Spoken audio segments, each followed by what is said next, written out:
안녕하십니까? 관리번호 4번입니다. 수업 실현 시작하겠습니다. 자, 여러분 이렇게 우리 모둠을 만들어서 잘 앉아줬네요. 그러면 오늘도 선생님과 함께 신나는 생각을 키우는 국어 수업 다 같이 한번 시작해보도록 할게요. 여러분 우리 이번 시간에 배울 단원 이름 다 같이 한번 크게 말해볼까요? 네, 여러분 목소리 크게 아주 잘 말해줬어요. 오늘 배울 단어는 요약하기 단어입니다. 그러면 우리 본격적으로 수업을 시작하기 전에 선생님이 여러분한테 질문 한 가지 던져볼게요. 여러분들은 혹시 말이나 글을 요약해 본 적이 있나요? 많은 친구들이 손을 들어줬네요. 그러면은 어떤 경우에 요약을 했는지 한번 경험을 나눠줄 수 있는 친구 있을까요? 저기 국어부장 예준이가 손을 들었네요. 예준이가 한번 이야기해 볼까요? 예준이가 잘 얘기해줬어요. 예준이는 어떤 때 요약을 해봤다고 했나요? 다른 친구에게 어디서 들은 얘기를 전달할 때 그 얘기를 다 말하기 어려우니까 세부 내용은 삭제하고 중요한 내용만 말했다라고 얘기를 해줬어요. 그렇게 우리는 일상에서 요약을 해야 할 경우가 많이 생긴다는 것을 알 수 있어요. 이번 시간에는 특히 글을 읽을 때 그 글을 요약하면서 읽는 방법에 대해서 우리 다 같이 한번 배워보도록 할 거예요. 그러면 우리 이번 시간에 학습 목표에 대해 다 같이 알아볼 건데 여기 스크린에 여러분 학습 목표 2가지 띄워져 있죠? 여러분 생각 키움 국어 기록장 꺼내서 국어 기록장에 오늘의 학습 목표 다 같이 한번 적어봅시다. 선생님도 핵심 키워드 위주로 한번 학습 목표 적어보고 있을게요.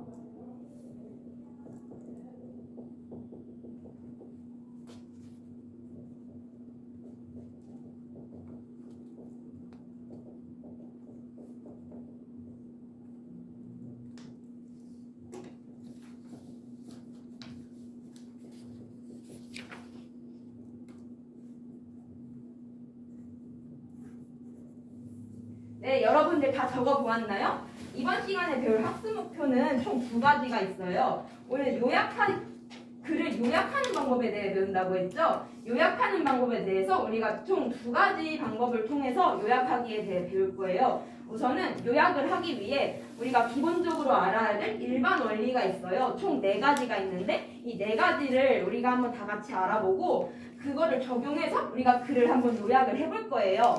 그 다음에 또 글의 특성과 읽기 목적을 고려해서 글을 요약해보는 그런 활동을 한번 진행해 보도록 하겠습니다. 이 학습 목표를 달성하기 위해서 오늘 총 2가지의 활동을 진행해 볼 건데요. 우선 첫 번째 활동은 개별 활동으로 진행이 됩니다. 어떤 활동을 진행할 거냐면 우선 요약하기의 일반 원리에 대해서 알아볼 거고요. 그 다음에 글의 특성을 고려해서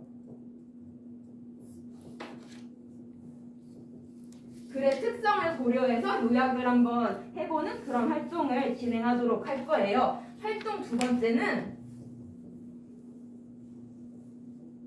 우리가 모둠 활동으로 진행이 되는데요. 모둠 활동으로 진행이 되는데 글의 목적을 고려해서 글을 요약해보는 그런 활동을 진행해 보도록 하겠습니다. 그러면 이제부터 선생님과 함께 생각을 키우는 국어 수업 본격적으로 시작해 볼게요. 우선 우리가 요약하기의 일반 원리에 대해서 알아봐야 요약을 제대로 할 수 있겠죠? 여러분 글을 요약할 때 어떤 식으로 요약해야 할지 한번 생각해 볼 수 있을까요? 우리가 글이 이만큼 있는데 내용을 이렇게 압축해야 돼요. 그러면 어떻게 해야 할까요? 맞아요. 내용을 삭제해야 돼요. 그리고 또 어떻게 해야 될까요? 중요한 내용을 선택해야 되죠. 네, 맞아요. 그리고 또 어떤 방식을 활용할 수 있을까요? 여러분들이 이 2가지 방안에 대해서 말을 해줬는데 또 일반화를 할 수 있어요. 일반화라는 게 뭐냐면 여러 가지 나열되어 있는 세부적인 내용들의 공통점을 뽑아서 한마디로 압축하는 걸 이야기해요. 그 다음에 또 어떤 방식이 있을 수 있을까요? 여러분들이 잘 모르는 것 같아서 선생님이 한 가지 더 얘기를 해주자면 재구성이라는 게 있어요. 재구성은 필자가 이렇게 얘기한 것을 나만의 언어로 다시 바꾸어서 표현하는 것을 말해요. 이렇게 우리 4가지 원리를 바탕으로 글을 요약할 수 있는데 우리 이제 그러면 이 일반 원리를 직접 글에 적용해보는 시간을 가지도록 할 거예요. 여러분들 선생님이 나눠준 유인물의 자료 1번 볼까요? 자료 1번에 보면 글이 하나 있죠. 여러분들 이 글에 한번 이 4가지 원리를 한번 적용해보는 시간을 가지도록 할게요. 스크린에 타이머 띄워져 있죠? 몇 분이죠? 10분이에요. 10분 동안 한번 시간을 조절해가면서 스스로 개별적으로 활동 한번 진행해보도록 합시다. 그러면 활동 시작할게요. 시작!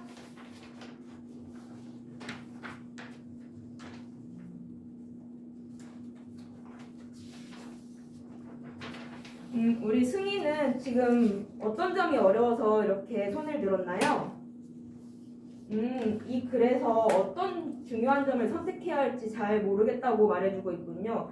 그러면은 승희의 짝꿍인 민호는 이 글에서 어떤 내용이 중요한지 한번 찾아볼 수 있을까요? 잘 찾았군요. 그러면 민호가 승희한테 이 글에서 어떤 내용을 선택해야 할지에 대해 알려줄 수 있을까요? 네, 좋습니다. 민호 고마워요. 승희 잘할 수 있어요. 자, 여러분 이제 활동을 거의 마무리했나요? 네, 좋습니다. 그러면 이제 어떻게 이 일반 원리를 적용해 보았는지에 대해서 한번 생각을 해보도록 할게요. 우선 삭제가 있어요. 여러분들은 이 글에서 어떤 내용을 삭제해야 한다고 생각했나요? 저기 수진이가 손을 들었는데 수진이는 어떤 내용을 삭제해야 한다고 생각했나요? 여기 일문단에서 언어의 역사성은 말합니다. 뒷부분에 있는 내용이 조금 부수적인 설명 같아서 삭제해야 한다고 말해주었군요. 네, 수진이 잘 말해줬어요. 그러면은 우리 어떤 내용을 선택해야 할지에 대해서 말해줄 수 있는 친구 있을까요? 저기 진수가 손을 들어줬는데 선택에 대해서는 진수가 한번 말해볼까요? 진수는 신주어란 말로 이렇게 신주어의 정의를 설명한 그 문장을 선택했다고 말해줬어요. 네, 진수 잘 선택해 주었습니다. 그러면 일반화는 어디에 적용할 수 있을지 찾아본 친구 있을까요? 저기 수영이가 손을 들었는데 수영이가 한번 어떻게 일반화했는지에 대해 말해볼 수 있을까요? 수영이는 여기 신조어를 만드는 유형의 예를 이렇게 예시들을 나열하지 않고 줄임말을 많이 사용한다 이런 식으로 일반화할 수 있다고 말해줬어요. 네, 수영이 잘 말해줬습니다. 그러면 마지막으로 우리 일반 원리 중 재구성은 어떻게 적용할 수 있을까요? 저기 영현이가 손을 들어주었는데 영현이는 내용을 어떻게 재구성했나요?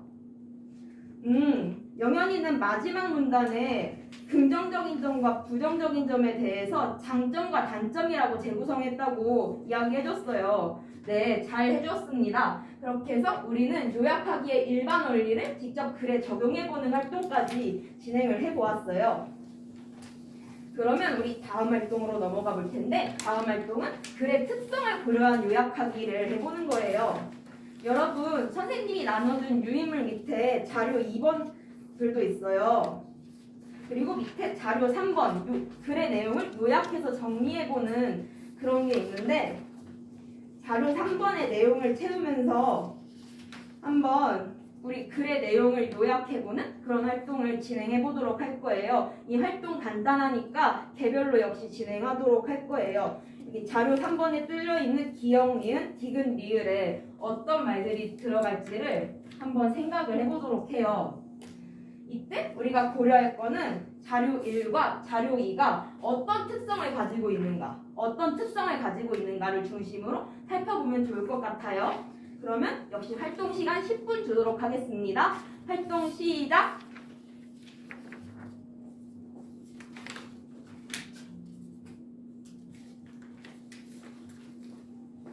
여기 민영이는 지금 어떤 점이 어려운가요? 기역, 니은, 디귿, 리을에 들어갈 말을 정하는데 어떤 특성을 고려해야 할지 모르겠군요. 여기 우리 자료에 보면은 처음, 중간, 끝, 문제와 해결 이렇게 표가 나와 있죠. 이거는 왜 이런 표가 나와 있냐면 이 글들이 이런 식으로 구성되어 있다는 점이에요. 그래서 이 글의 구성이 이렇게 되어 있다는 점을 고려하면서 한번 이 글의 내용 뭐가 들어갈지에 대해 한번 생각해 보면 좋을 것 같아요. 자, 여러분 활동이 다 마무리되었나요? 혹시 시간이 더 필요한 친구 있을까요? 네, 없는 것 같네요. 그러면 선생님과 함께 글의 특성을 어떤 특성을 고려해서 이 내용들을 채워야 할지에 대해 한번 생각해 보도록 할게요. 여러분들 어떤 특성을 고려해서 글의 내용을 요약해야 할까요? 네, 맞아요. 글의 구조. 선생님이 아까 힌트를 줬었죠. 글의 구조에 대해서 우리가 고려를 하면서 요약을 할 수가 있어요. 그리고 또 어떤 점에 대해 고려할 수 있을까요? 네, 맞아요. 글의 목적이에요.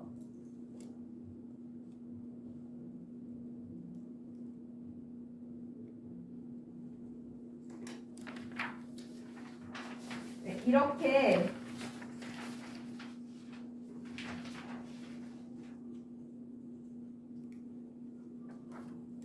고려해서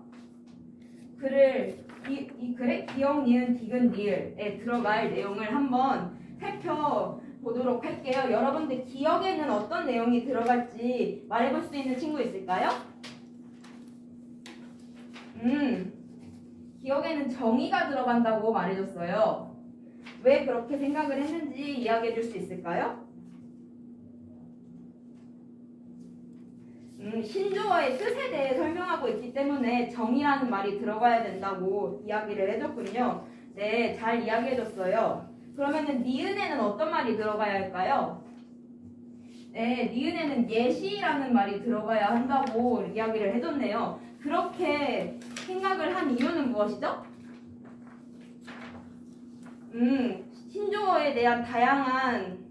신조어에 해당하는 다양한 예시들을 나열하고 있기 때문에 예시가 들어가야 한다고 이야기를 해줬어요. 네, 우리 반 잘 얘기해주고 있습니다. 그러면은 디귿에는 어떤 말이 들어가야 할까요? 우리 반 지금 잘 대답을 하지 못하고 있는데 자료 2번 글에서 한번 찾아서 이야기해 볼까요? 네, 맞아요. 민족의 얼이라는 단어가 바로 이렇게 나와 있죠? 네, 이렇게 디귿에는 민족의 얼이라는 말이 들어간다고 볼 수 있어요. 그럼 마지막으로 리을에는 어떤 말이 들어간다고 볼 수 있을까요, 우리 반? 네, 이번엔 잘 찾아줬어요. 한글의 소중함이라는 말이 들어가야 한다라고 이렇게 볼 수 있습니다. 네, 이렇게 해서 우리가 글의 구조와 목적이라는 글의 특성을 고려해서 요약을 할 수 있다라는 것을 알아봤어요. 이렇게 해서 요약하기의 일반 원리, 글의 특성에 따른 요약하기를 우리가 지금 이렇게 해보았다고 할 수 있어요. 그러면 이제 모둠 활동으로 들어가 볼 거예요. 모둠 활동으로 글의 목적을 고려한 요약하기에 대해 알아볼 건데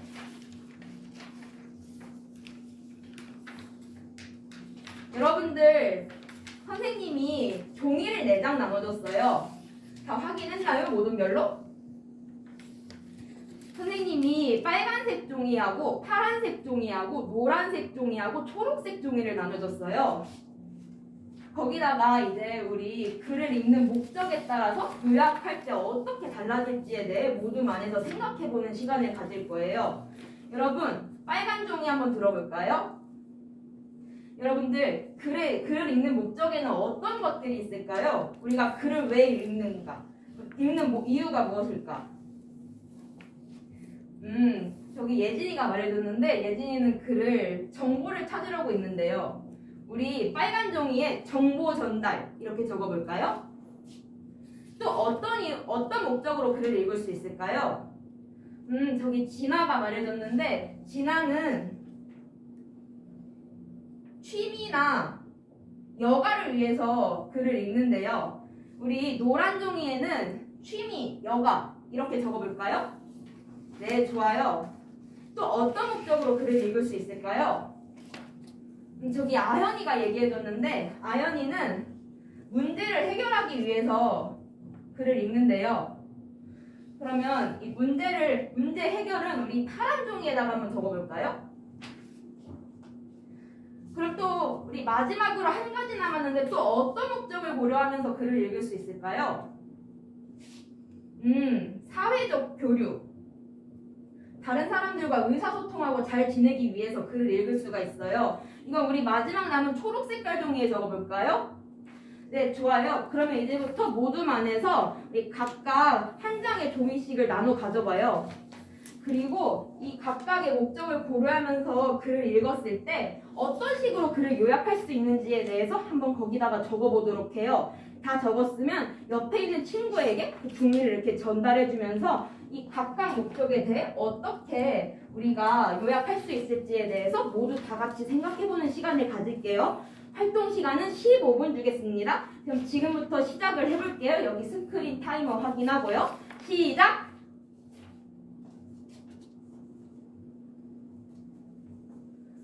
여기 산모드는 왜 이렇게 소란스럽죠? 아, 여기 지금 민수가 너무 느리게 적어가지고 다른 친구들이 다 빨리 하라고 재촉하고 있는 모습이군요. 여러분들 우리 학기 초에 세웠던 모든 규칙 기억나나요? 다 같이 한번 크게 말해봅시다. 사이좋게, 이해하고, 다 같이 활동한다. 그렇죠. 지금 민수가 적는 속도가 조금 느려가지고 이렇게 빨리 적지 못하고 있는 것 같아요. 우리 이런 민수의 마음 이해하고 조금 기다려줄 수 있을까요? 네, 좋아요. 산모둠 힘내서 모둠 활동 원만히 해결해 봅시다.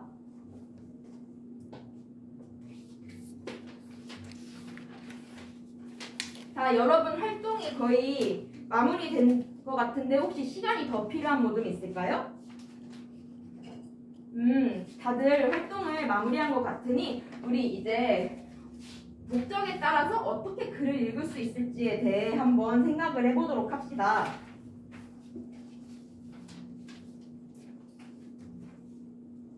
우선 정보를 전달하면 글을 읽을 때 어떻게 읽을 수 있을지 일모둠에서 한번 말해볼까요? 일모둠에서는 목적을 고려해서 글을 요약할 때는 내용을 중심으로 요약한다고 해줬어요.